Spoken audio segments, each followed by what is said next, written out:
अच्छे थे। और एक और आगे आ गया, दवाई का होगा तो फिर वैद्य के पास चले जाओ।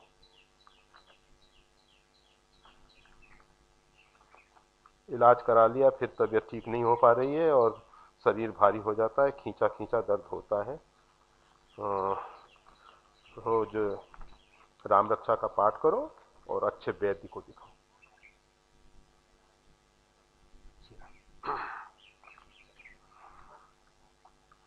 भगवान कुंभराज में एक भागवतकार ने कथा में श्री हनुमान जी महाराज की पत्नी का नाम सुवर्चना बताया और एवं दोनों का मंदिर तेलंगाना प्रांत में बताया है। भगवान इस संदेह को दूर करने की अनुकंपा करें। अब मंदिर बताया है तो उसमें संदेह क्या होगा, जरूर होगा मंदिर तो।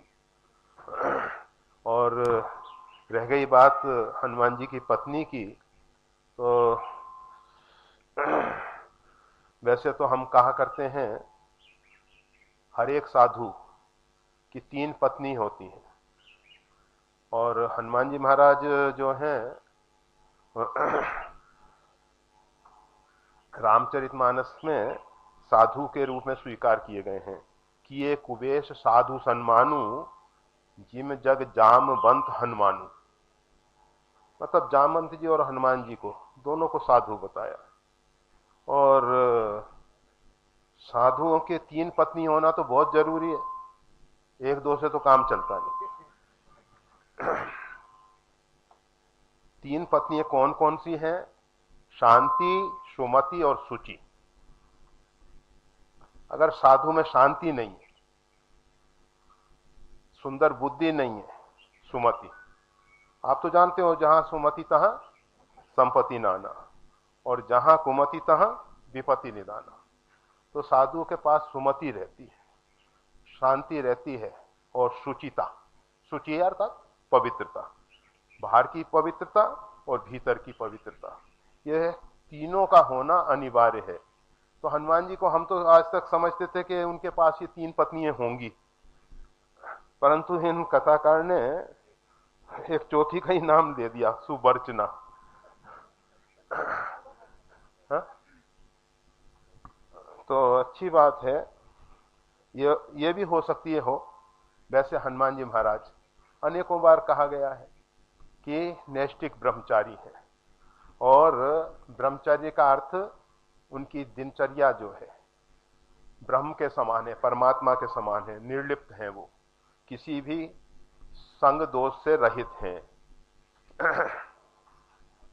और रुद्रावतार हैं, हमरे जान सदा शिव जोगी, अज अनबद्ध अकाम अभोगी।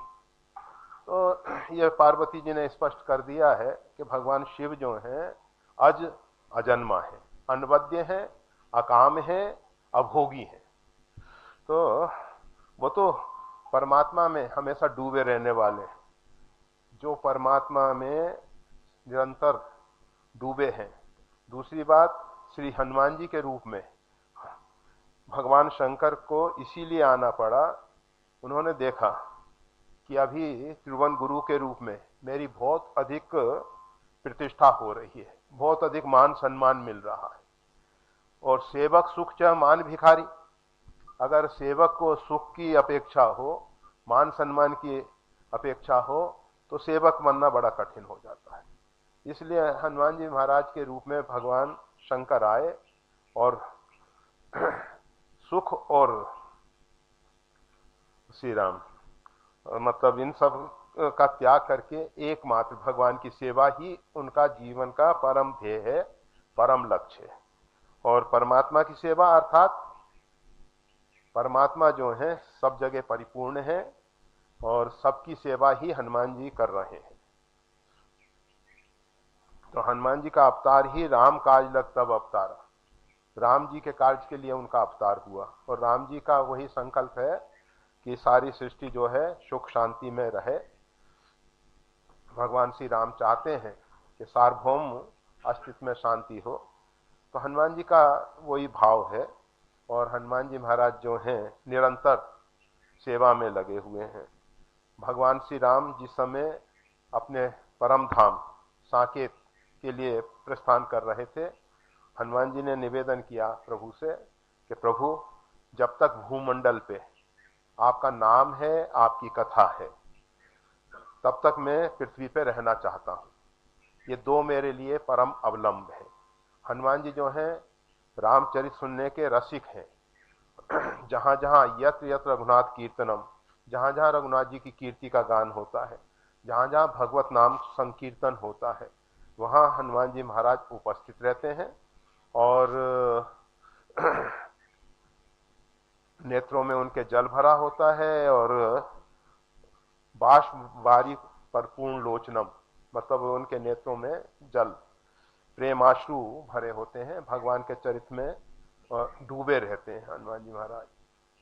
इनसे उनको फुर्सत ही नहीं है, मतलब जो सांसारिक व्यवहारिक ढंग से पत्नी के रूप में अगर किसी स्त्री को रखा जाए तो इसलिए अब जो इसमें लिखा है उसके विषय में हम तो नहीं देखे हैं, इसलिए हम उस विषय में कुछ कह नहीं सकते हैं कि मंदिर में कैसी क्या स्थिति है।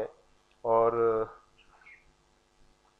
जहां देवताओं की स्त्री का बात आती है तो वो उनकी एक शक्ति होती है। भगवान विष्णु की जैसे वैष्णवी शक्ति है और सबकी अपनी अपनी एक एक शक्तियां हैं, तो उस हिसाब से हनुमान जी महाराज की भी हो सकती है। परंतु पत्नी का अर्थ जैसे साधारण गृहस्थ आश्रम में पत्नी होती है, उस प्रकार से हमको नहीं प्रतीत होता। और अगर है तो अच्छी बात है, उसके विषय में हम तर्क नहीं करेंगे क्योंकि जो भी कह रहा है उसको जिस प्रकार की परमात्मा ने बुद्धि दी है उस प्रकार से वो कह रहा है। अब वो कहां तक सत्य है वो कहना तो कठिन होता है। इस विषय में हरि अनंत, हरि कथा अनंता, परमात्मा अनंत है, उनकी कथा भी अनंत है। कल्प कल्प प्रति प्रभु अवतर ही, प्रत्येक कल्प में भगवान श्री राम का प्राकट्य होता है। और हनुमान जी महाराज भी भगवान की सेवा में आते हैं। हनुमान जी को तो वरदान दे दिया जाता है माता जी के द्वारा, अजर अमर गुण निधि सुत हो, करऊ बहुत रघुनायक छो। तो इसलिए हनुमान जी महाराज तो फिर पृथ्वी पे ही रह जाते हैं। इतने हनुमान हो चुके हैं। एक पंडित जी कथा कह रहे थे, पंडित जी कथा कह रहे थे, हनुमान की पूंछ में लग न पाई आग, लंका सारी जल गई, गए निशाचर भाग। हनुमान जी महाराज बैठे सुन रहे। हनुमान जी महाराज ने कहा, ये पंडित को क्या मालूम, तेल बोर पटपांत मुनि पावक देहु लगाए, रावण के आदेशानुसार रहाना नगर बसन घिरतेला। पूरी लंका नगरी का कपड़ा जो है जितना भी बाजार में मिल सकता था, राक्षस तो जो शरीर पे धारण करने वाले कपड़े हैं वही रह गए थे। ऐसा कहा गया है, रहाना नगर, नगर में कहीं बसन अर्थात वस्त्र और घृत और तेल नहीं रहा। तो ऐसी स्थिति हनुमान जी ने इतनी पूंछ को बढ़ाया, इतनी पूंछ को बढ़ाया। और आप कल्पना कर सकते हैं कि जब भगवान वामन रूप धारण करते हैं तो एक पैर जो है उनका पृथ्वी का पे रहता है और दूसरा पैर का अंगुष्ठ जो है ब्रह्मलोक तक पहुंच जाता है। तो हनुमान जी महाराज अगर अपनी पूंछ को इतना बढ़ा दें कि जितने लोक लोकांतर हैं वो भी उसके लिए छोटे पड़ जाएं, तो इसमें कोई आश्चर्य की बात नहीं है, क्योंकि हनुमान जी रुद्रावतार हैं, वो सर्व समर्थ है, जैसा चाहे वैसा कर सकते हैं। इसलिए हनुमान जी महाराज ने ऐसा खेल खेला, ऐसा कौतुक किया कि लंका में तेल और घृत और कपड़ा नहीं मिल रहा था, उसका अभाव हो गया था। तो तो हनुमान जी महाराज के मन में विचार आया कि देखो मेरे पूंछ में तो इतना तेल और घी में भिगो भिगो के कपड़ा बांधा गया था, लपेटा गया था। ऐसा नहीं कि सूखा बांध दिया ऊपर से तेल छोड़ दिया, नहीं, उसको भिगा भिगा के तेल बोर पट तेल में भिगा के पट को बांधने की बात रावण ने कही थी, और रावण का आदेश का पालन अक्षरशः हुआ। ऐसा नहीं कि वो थोड़ी कार्य कर दिया गया, पूरी पूंछ, और हनुमान जी महाराज पूंछ को बढ़ाते चले गए। जितना बांधते थे उसके बाद पूंछ और आगे बढ़ जाती थी। इस प्रकार से खेल होता रहा। तो हनुमान जी महाराज के मन में विचार आया कि इन पंडित जी को क्या मालूम, मेरी पूंछ में तो इतना अधिक तेल और घी में भीगे हुए कपड़े को बांधा गया, और ये कह रहे हैं कि हनुमान की पूंछ में लग ना पाई आग। हनुमान जी की पूंछ में आग भी नहीं लगी, और लंका सारी जल गई, गए निशाचर भाग। ये कैसे संभव होगा?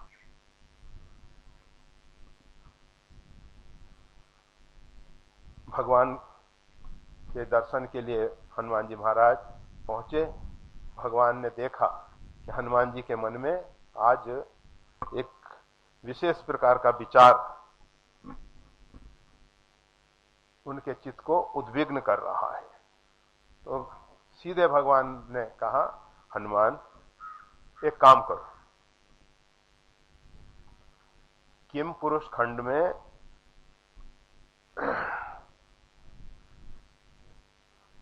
एक हनुमान नगर है, वहां के राजा जो हैं उनको तुरंत बुला के ले आओ।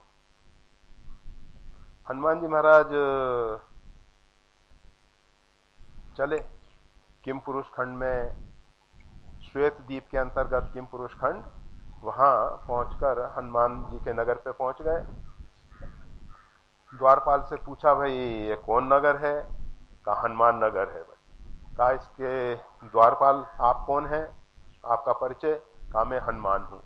कि इसके नगरवासी कौन है, नागरिक कौन है? कहा हनुमान है। कहा इसका राजा कौन है? हनुमान है। हनुमान जी ने कहा इतने हनुमान कहां से आए भाई? कहने लगे कि जब जब राम अवतार होता है तब तक हनुमान जी भी भूमंडल पे प्रकट होते हैं, और आदिशक्ति जगदम्बा श्री सीता जी जो हैं उनको आशीर्वाद देती हैं, अजर अमर गुण निधि सुत हो। तो हनुमान जी महाराज अजर अमर हो जाते हैं। फिर जब सृष्टि का लय होता है तब वो हनुमान आके इस हनुमान नगर में निवास करते हैं। तो इतने लंबे समय से राम अवतार होता आ रहा है, पूरा नगर बन गया है, बहुत हनुमान है। तो ठीक है, यहाँ के जो राजा हैं उनसे हमको मिला दिया जाए।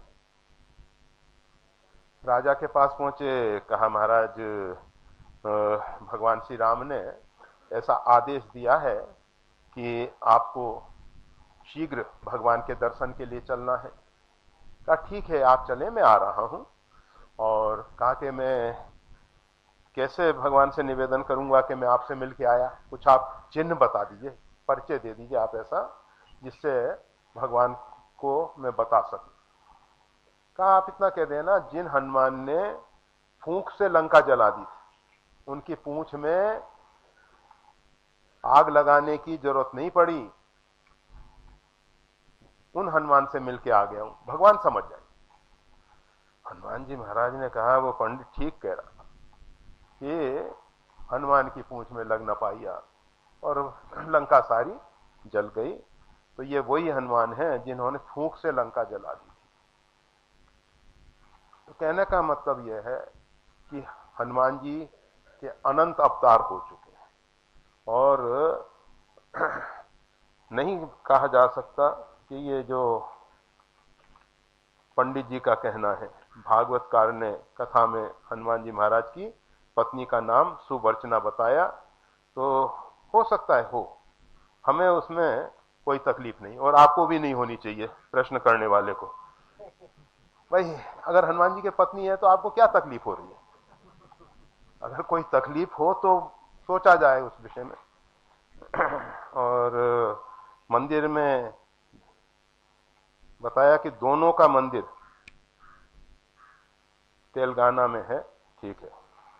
तो इस विषय में और ज्यादा चर्चा करना ठीक नहीं। जय श्री राम।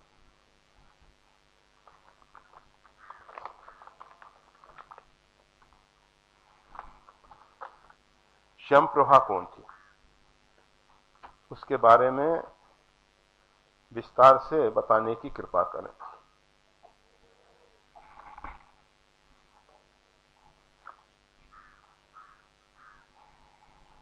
हेमा नाम की एक अप्सरा थी जो स्वर्ग से शापित होने के कारण भूमंडल पे आई थी। उसकी एक सखी थी स्वयं प्रभा। ये जो स्वयं प्रभा की बात की जाती है वो हेमा नाम की अप्सरा की सखी है। जब हेमा नाम की अप्सरा का शाप का काल पूरा हो गया, वो शाप मुक्त हो गई, तो उस समय शमप्रभा पृथ्वी पर रहना स्वीकार की और दक्षिण भारत में, आप सबको रामायण में इनका थोड़ा सा परिचय मिलता है कि वानर समूह जो है सीता शोध के लिए जो दक्षिण दिशा में गया था, ऐसी स्थिति में पहुंच गए बिना पानी के सब लोग मरण की स्थिति में आ गए, अर्थात बिना पानी के उनका प्राण निकल जाएगा, इतनी तीव्र प्यास उन सबको थी। केवल हनुमान जी महाराज जो हैं वो अपने आप पे नियंत्रण रखे हुए थे, परंतु उनके साथी सब वानर प्यास से त्रसित हो रहे हैं। तो देखा गया कि एक कंदरा में से, एक गुफा में से कुछ जल पक्षी ऐसे हैं जो निकल रहे हैं और जिनके पंख जो हैं भीगे हुए।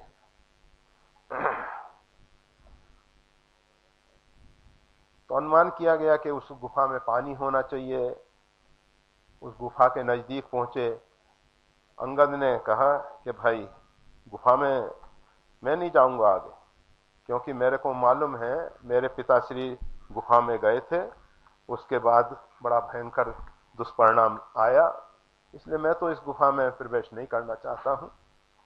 हनुमान जी महाराज को आगे किया गया। हनुमान जी महाराज के पास एक तो हनुमान जी के तेज से गुफा आलोकित हो गई, दूसरा हनुमान जी के पास राम नाम की मुद्रिका है, उसके आलोक में सब कुछ दिखाई दे रहा है। और वैसे भी हनुमान जी महाराज को इन सब आलोक की जरूरत भी नहीं है, हनुमान जी जहां पहुंचते हैं वहां ही प्रकाश हो जाता है। तो उस गुफा में हनुमान जी महाराज और उनके साथ साथ सब वानर गए। वहां जाके देखा कि एक सरोवर है, उसके चारों तरफ सुंदर बगीचा है और वहां एक तपस्विनी जो है बैठी हुई तपस्या कर रही है। सब वानरों को बहुत प्यास लगी थी। हनुमान जी महाराज ने कहा ये यहाँ जो देवी तपस्या में लगी हुई हैं उनकी अनुमति के बिना हम सबको यहाँ का जलपान कुछ भी नहीं करना चाहिए, पहले इनसे आज्ञा ले लेनी चाहिए।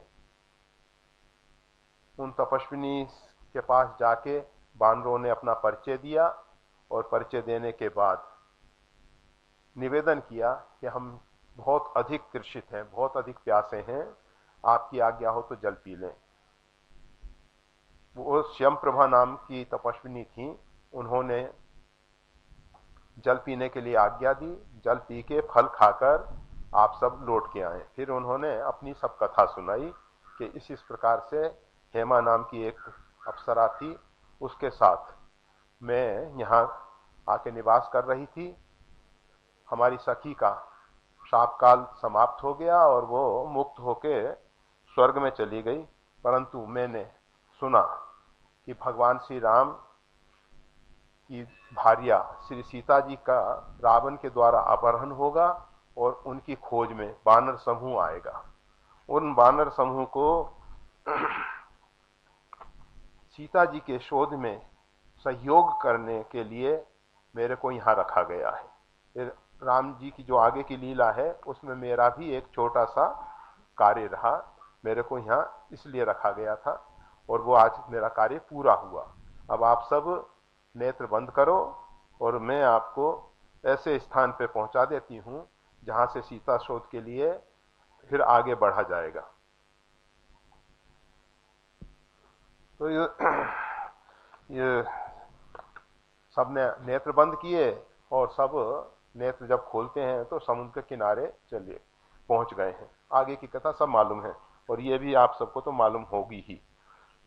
अब इसमें एक और महत्वपूर्ण बात उसने कही कि वानरों को सीता शोध के कार्य में सहयोग देने के बाद बद्री वन सो गई, मतलब बद्री का आश्रम की तरफ वो चली गई और बद्री का आश्रम में जाके फिर भगवान नारायण के तपस्थली में रह के और भगवान नारायण का दर्शन करके फिर वो भी स्वर्ग के लिए प्रस्थान कर गई। इस लिखा तो है विस्तार से बताने का, परंतु हम केवल संक्षिप्त बता पाए। संत समागम के बारे में बताने की कृपा करें। वो तो आप सब हमेशा कहते रहे, तो संत समागम हरि कथा तुलसी दुर्लभ दो। संतों का समागम और हरि कथा ये दो कार्य जो हैं अत्यंत दुर्लभ है। संत समागम, वैसे गोस्वामी तुलसीदास जी ने एक बहुत महत्वपूर्ण बात कही है। उसमें कहा गया है, मुद मंगलमय संत समाजू जो जग जंगम तीरथ राजू, सब ही सुलभ सब दिन सब देश। संत समाज जो है सबके लिए सुलभ है, सब दिन सब देश में। कोई ऐसा देश नहीं, कोई ऐसा काल नहीं जब संत उपलब्ध ना हो। संत सभी देश में सभी काल में हम सबको प्राप्त है, परंतु सत्संगत दुर्लभ संसार। सत्संग जो है दुर्लभ है, संत समागम दुर्लभ है। संत सुलभ है परंतु संत समागम सत्संग जो है दुर्लभ है। क्यों दुर्लभ है? जब हमको संत मिल ही जाते हैं तो सत्संग क्यों दुर्लभ है, संत समागम क्यों दुर्लभ है? क्योंकि हम संतों को पहचान नहीं पाते। आप सब जानते हैं लंका में विभीषण जैसे संत, जिसके लिए भगवान का भूमंडल पे अवतरण होता है, ऐसे संत निवास करते हैं। श्री हनुमान जी महाराज भी विभीषण को प्रमाण पत्र देते हैं, ऐते हट करियों पहचानी साधु ते होए ना कारजानी। भगवान के द्वारा प्रमाणित, हनुमान जी के द्वारा प्रमाणित संत विभीषण है, परंतु लंका में कोई उनको संत के रूप में नहीं पहचानता है। और रावण ने तो बहुत अधिक उनका अपमान किया और उसका दुष्परिणाम ये निकला, साधु अवज्ञा तुरत भवानी कर कल्याण अखिल कर हानि। जैसे ही रावण ने विभीषण का त्याग किया, विभीषण का तिरस्कार किया, अपमान किया, तो उसका दुष्परिणाम रावण जो है अपने वैभव इत्यादि से उसी समय वंचित हो गया। अर्थात उसका वैभव केवल दिखावा रह गया, जो वैभव का जीवंत स्वरूप था वो नष्ट हो गया, केवल एक मुर्दा स्वरूप रह गया था और वो भी आगे चल के समाप्त हुआ। तो कहने का मतलब, वैसे भी आप सब जानते हैं मेवाड़ में श्री मीराबाई का तिरस्कार हुआ, अपमान हुआ, मेवाड़ बर्बाद हो गया। जहां जहां संतों का अपमान और तिरस्कार होता है वहां वहां बर्बादी ही बर्बादी होती है। परंतु मीरा जी को भी संत के रूप में उनके परिवार वाले नहीं पहचान सके, मतलब राणा विक्रम, भोजराज तो इनको आदर की दृष्टि से देखते थे, सम्मान की दृष्टि से, मतलब जिनके साथ इनका विवाह हुआ था। परंतु और इनके जो ससुर महाराणा सांगा संग्राम सिंह जी महाराज, वो भी इनको आदर की दृष्टि से देखते थे, सम्मान की दृष्टि से देखते थे। फिर भी उसके बाद जब राणा विक्रम हुए तो उन्होंने इनको बहुत बहुत अधिक परेशान किया, बहुत अधिक त्रास दिया, बहुत अधिक कष्ट दिया।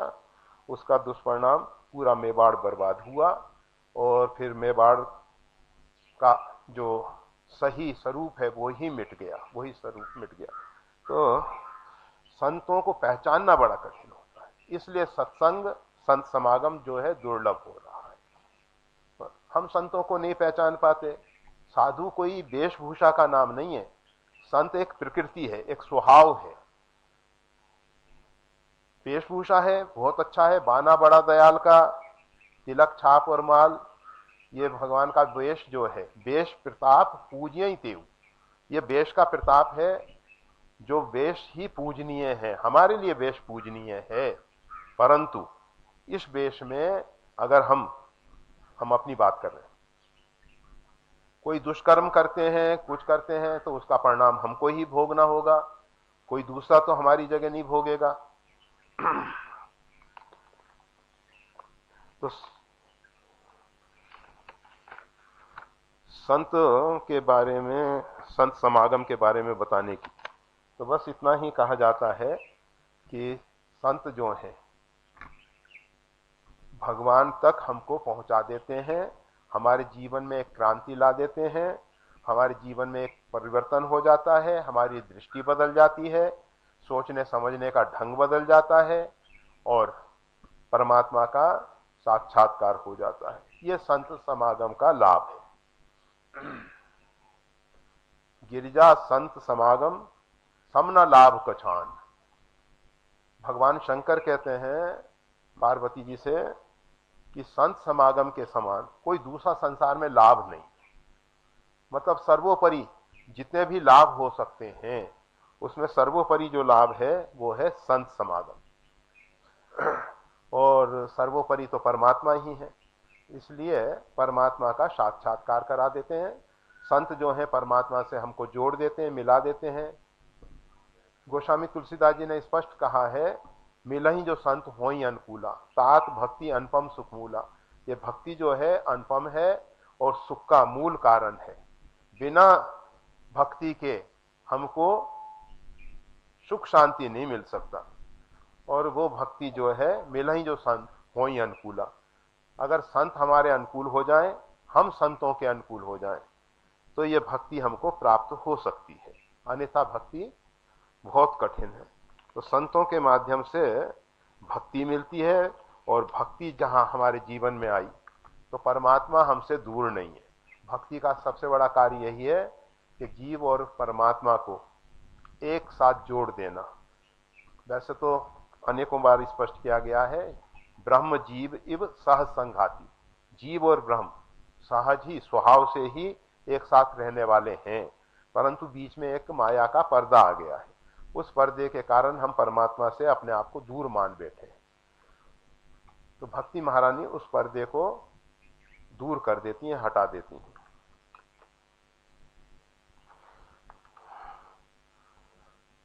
लंका में जब सीता जी का परीक्षा हो गई थी तो अयोध्या में सीता पर क्यों ऐसा कलंक लगा? हर दुख सीता जी को ही क्यों मिला, जबकि लवकुश का जन्म महलों में होना चाहिए था, फिर जंगल में वाल्मीकि के आश्रम में क्यों हुआ?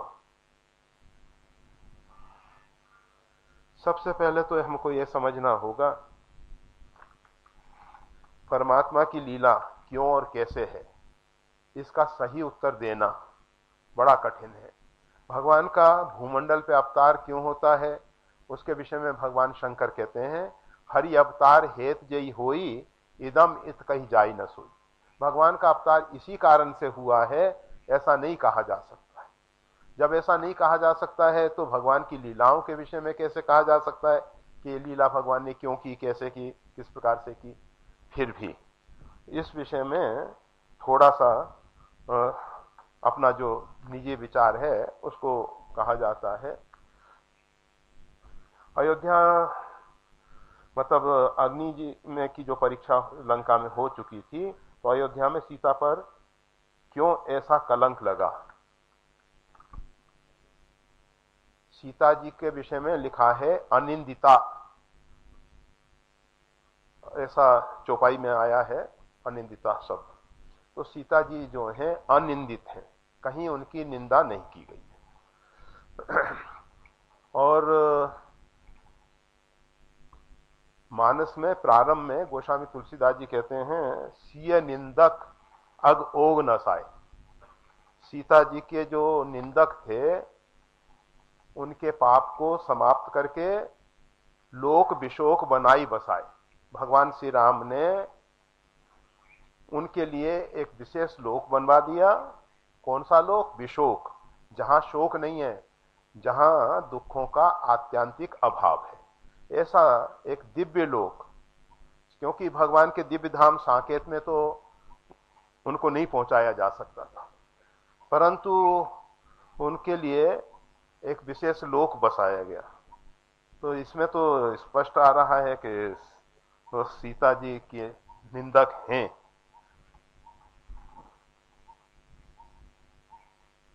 परंतु सीता जी को अनिंदिता कहा गया है, वो बात भी अपने आप में पूर्ण सत्य है। सीता जी निंदा के योग्य नहीं हैं, फिर भी अल्प बुद्धि वालों ने सीता जी की निंदा की। परंतु कौन सी निंदा की? ये अग्नि परीक्षा और लंका में रहने के लिए सीता जी पे दोष नहीं लगाया गया। ऐसा कहा जाता है, जब भगवान श्री राम का वनवास होने लगा 14 वर्ष के लिए माता कैकेयी के वचन से, तो कुछ लोगों ने ऐसा कहा कि देखो यह पुत्र वधू ऐसी आई कि राम जी का वनवास हो। कुछ लोगों ने इस प्रकार की एक चर्चा चलाई कि नहीं कहते कि ये बहू ऐसी आई है, घर में ऐसा ऐसा कर दिया। तो ऐसे कुछ लोग थे। परंतु और रामचरितमानस के आधार पे हम कह रहे हैं,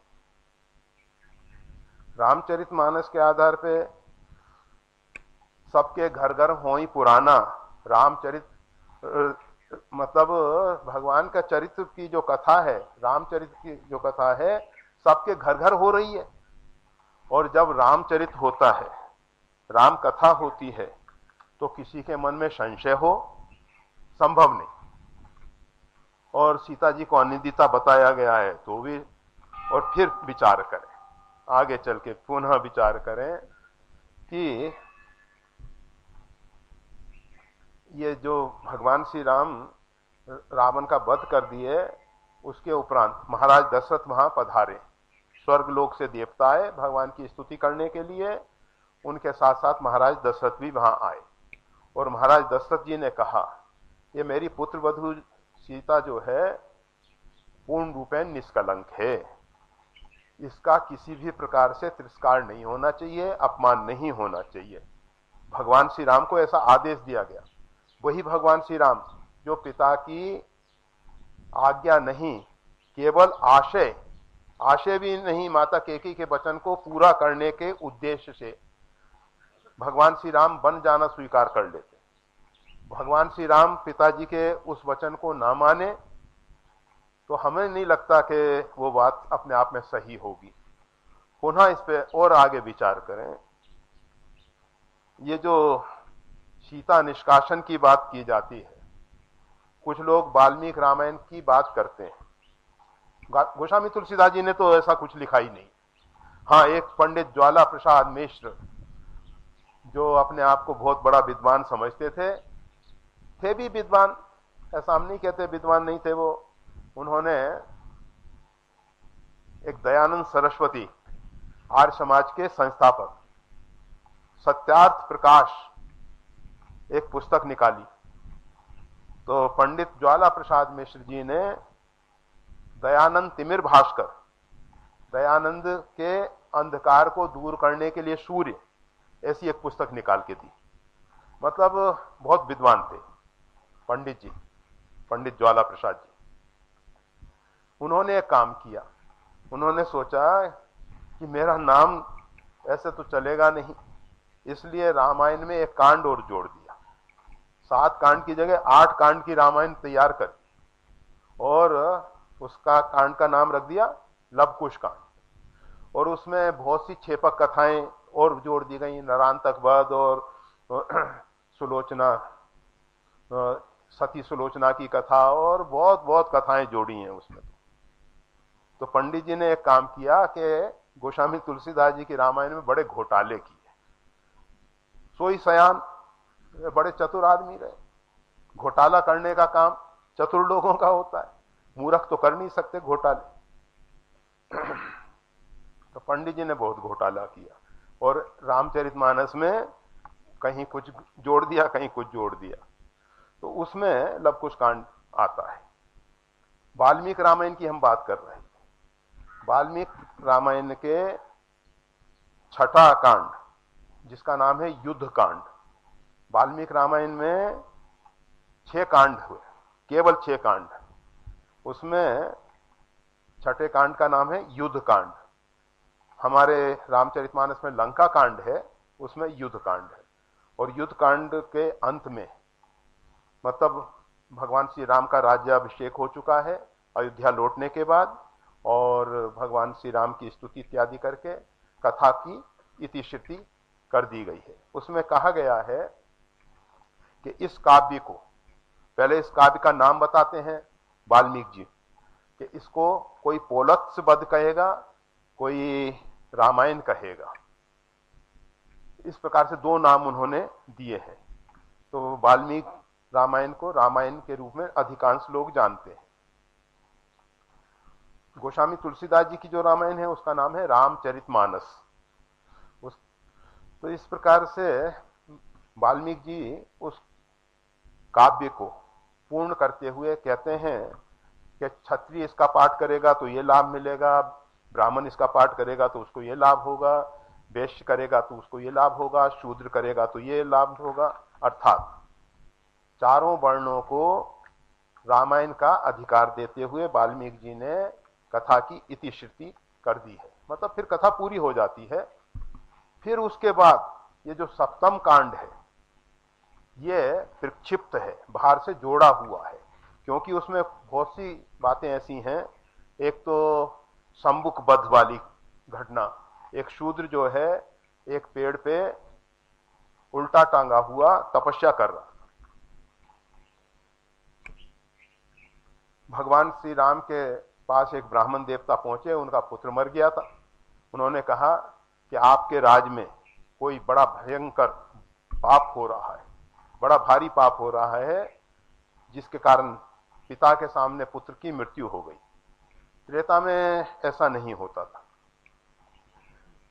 भगवान श्री राम ने कारण खोजा और उस कारण को खोजने में मालूम पड़ा कि एक शूद्र इस प्रकार से तो उसका शिरोच्छेद कर दिया। इस प्रकार की कथा आती है, परंतु पुनः विचार करना चाहिए।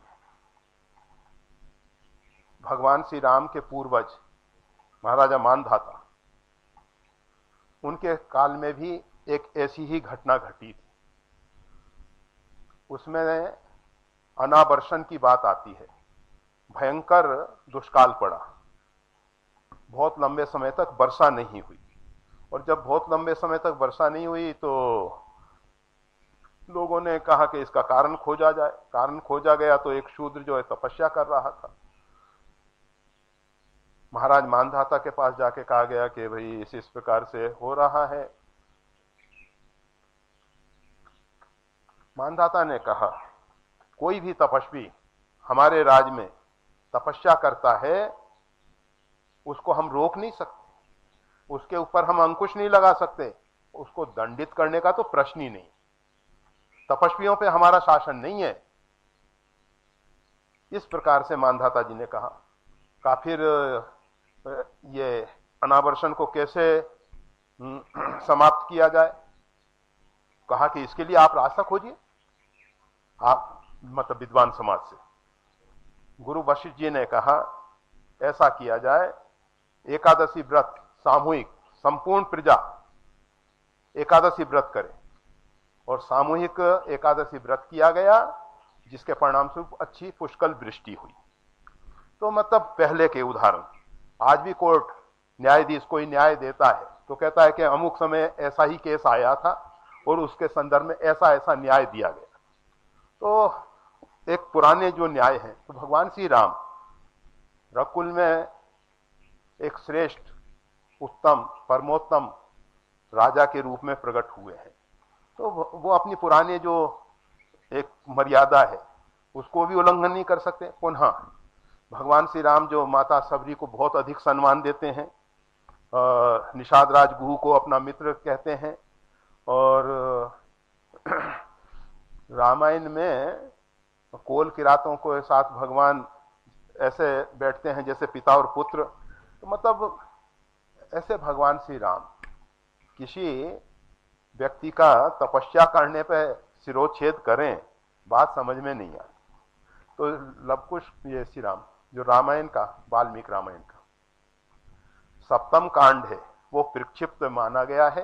गीता प्रेस गोरखपुर ने नभा पारायण के जो विश्राम दिए हैं उसमें 6 कांड तक के विश्राम दे रखे हैं, और 2 प्रकार के विश्राम स्थल हैं।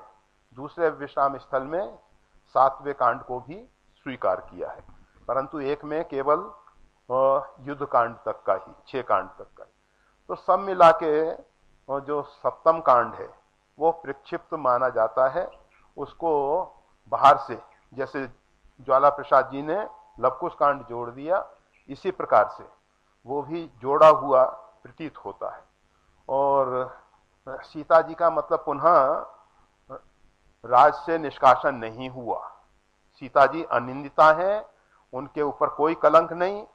पहले एक बार केवल बन जाने के समय इतनी बात कुछ लोगों के द्वारा कही गई थी कि ये पुत्र वधू जो आई है, ये जो घर में बहू आई, तो इसने तो राम जी को हमसे दूर कर दिया, वन में भेज दिया। इस प्रकार से सीता जी की एक बार थोड़ी निंदा हुई थी। तो और ये जो लवकुश का जन्म, लवकुश का जन्म महलों में होना चाहिए था, फिर जंगल में वाल्मीकि आश्रम में क्यों हुआ? माता सीता जी ने भगवान श्री राम से निवेदन किया। भगवान श्री राम को भी मालूम है कि सीता जी गर्भवती हैं, और ऐसी स्थिति में पति का कर्तव्य होता है कि पत्नी की इच्छाओं की पूर्ति करे, पत्नी को प्रसन्न रखे, पत्नी को किसी भी प्रकार से दुख और क्लेश ना होने पाए। यह पति का दायित्व है, कर्तव्य है। तो भगवान श्री राम ने सीता जी से पूछा कि आप इस समय गर्भवती हैं, आपकी इस समय क्या इच्छा है? उन्होंने कहा कि 12 वर्ष तक, 13 वर्ष तक वन में हम आपके साथ, ऋषि महर्षियों के साथ बहुत सत्संग लाभ लिए हैं, बहुत उनके आश्रमों में रहे हैं, तो हम चाहते हैं, सीता जी ने निवेदन किया कि हम चाहते हैं कि ऋषियों के आश्रम में जाएं और उनकी कुछ समय सेवा करें। तो भगवान श्री राम ने वो व्यवस्था दी। भगवती सीता जी वाल्मीकि जी के आश्रम में जाती हैं, वहां रहती हैं, सेवा करती हैं, और वहीं वाल्मीकि जी सीता जी से प्रश्न करते हैं कि लंका में आप किस प्रकार से रहीं, भगवान श्री राम से अलग किस प्रकार से रहीं। सीता जी ने सब अपने अनुभव बताए, किस किस प्रकार से लंका में सीता जी का निवास हुआ। वाल्मीकि जी को लगा कि सीता जी ने लंका में जो कठोर तपस्या की है, उस तपस्या के विषय में सब लोगों को जानकारी मिले, उस हेतु उन्होंने वाल्मीकि रामायण की रचना की। और इसीलिए उसमें वाल्मीकि जी कहते हैं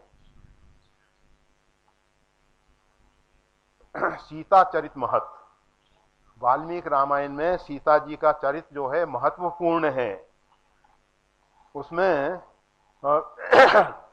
सीता जी के चरित्र में किसी प्रकार की कोई कमी नहीं है। तो हम ये बता रहे थे कि वाल्मीकि आश्रम में सीता जी रही हैं, वहां लवकुश का जन्म हुआ है, परंतु ऐसा नहीं कि जन्म देने के बाद फिर सीता जी, लवकुश वहां बहुत बड़े हुए और बहुत आगे का सब कुछ हुआ।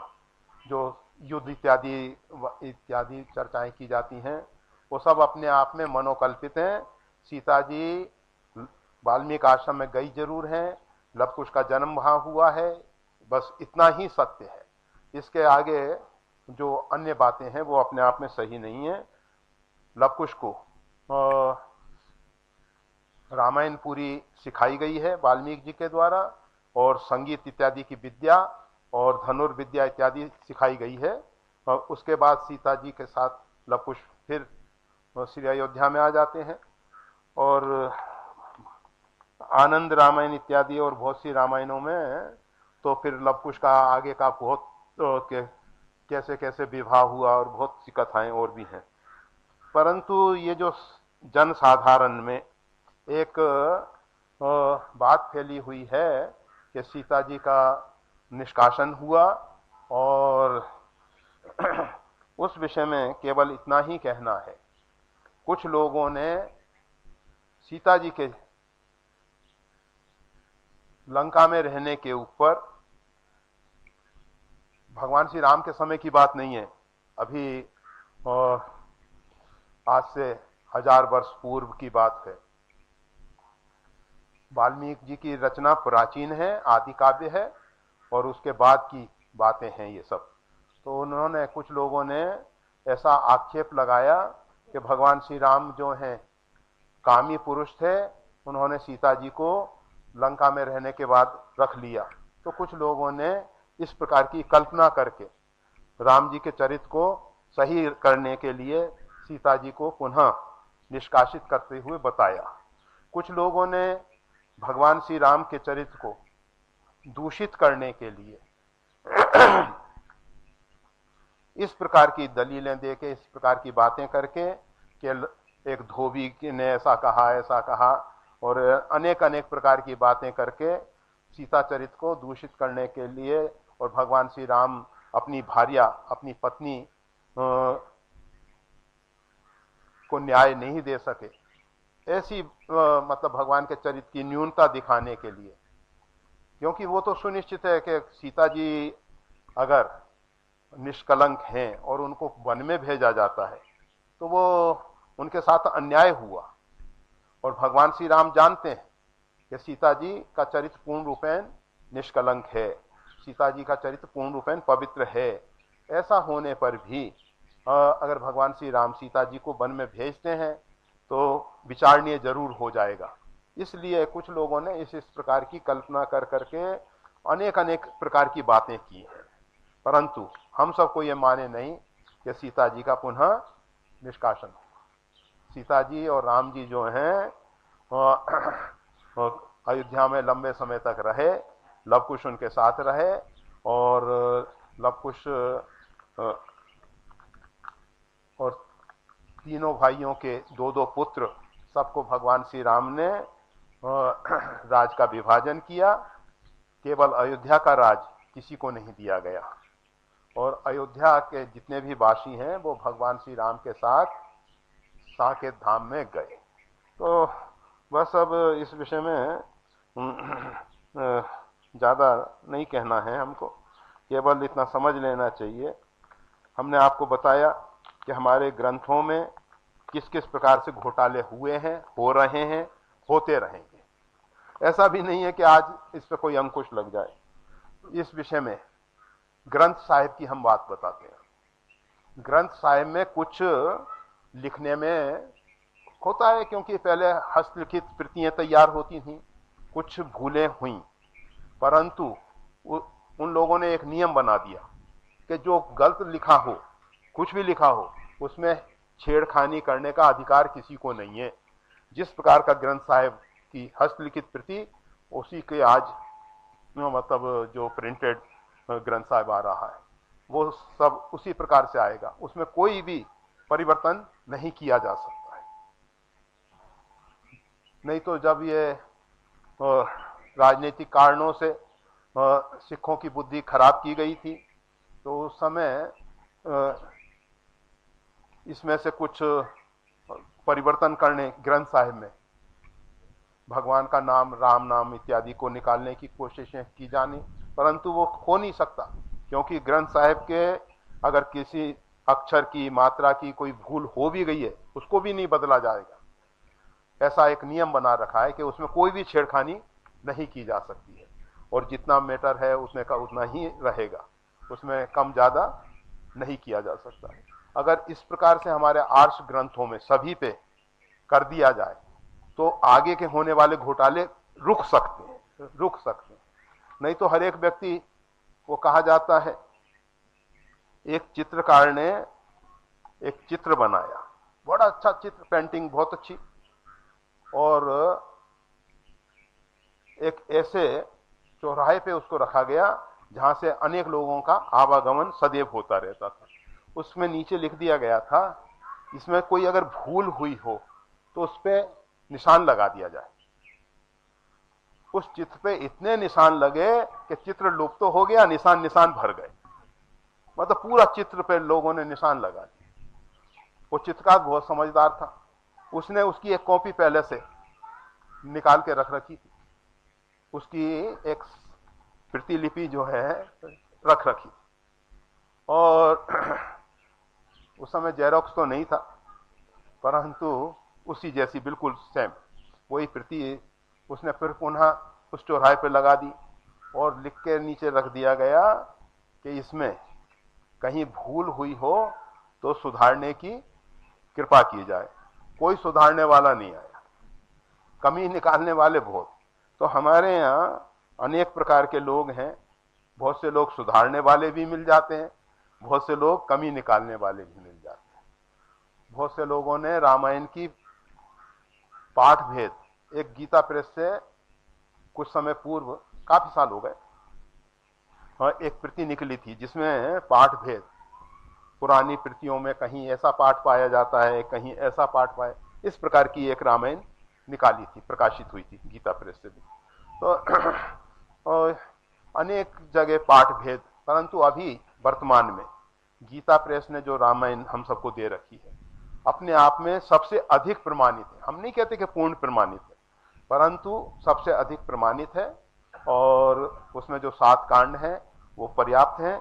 उसमें सीता जी का पुनः निष्कासन का प्रसंग ही नहीं है, कहीं नहीं है, और किसी ने इस प्रकार के प्रसंग जोड़े हों तो वो उनकी भूल। परंतु गीता प्रेस गोरखपुर की जो रामचरितमानस, वो अपने आप में प्रमाणित है, काफी अधिक प्रमाणित है।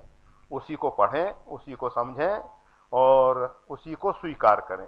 उसमें कहीं सीता जी के विषय में ऐसा नहीं है कि इस प्रकार से सीता जी को वन में जाना पड़ा। और गोस्वामी तुलसीदास जी तो केवल इतना कहते हैं, दुई दुई सुत सब भ्रातन जाए, और उसमें से 2 पुत्रों का नाम लवकुश वेद पुराणन गाए, ऐसा करके 2 का ही नाम दिया है, और जो 6 मतलब 3 भाइयों के 2-2 पुत्र हैं उनके नाम भी नहीं दिए। तो गोस्वामी तुलसीदास जी ने और शायद सोचा होगा, समझा होगा कि ये कलयुग के जीव हैं, पता नहीं इनकी बुद्धि खराब होगी और इस आगे के चरित्र में अनेक प्रकार की बातें खड़ी कर देंगे ये लोग, तो इसलिए उन्होंने वो सब कुछ बातें कही नहीं। और वाल्मीकि जी ने भी ऐसा नहीं किया, परंतु जैसे लवकुश कांड ज्वाला प्रसाद पंडित जी के द्वारा रचा गया, और इसी प्रकार से वाल्मीकि रामायण का एक 7वां कांड रचना करके जोड़ दिया गया। जय श्री राम।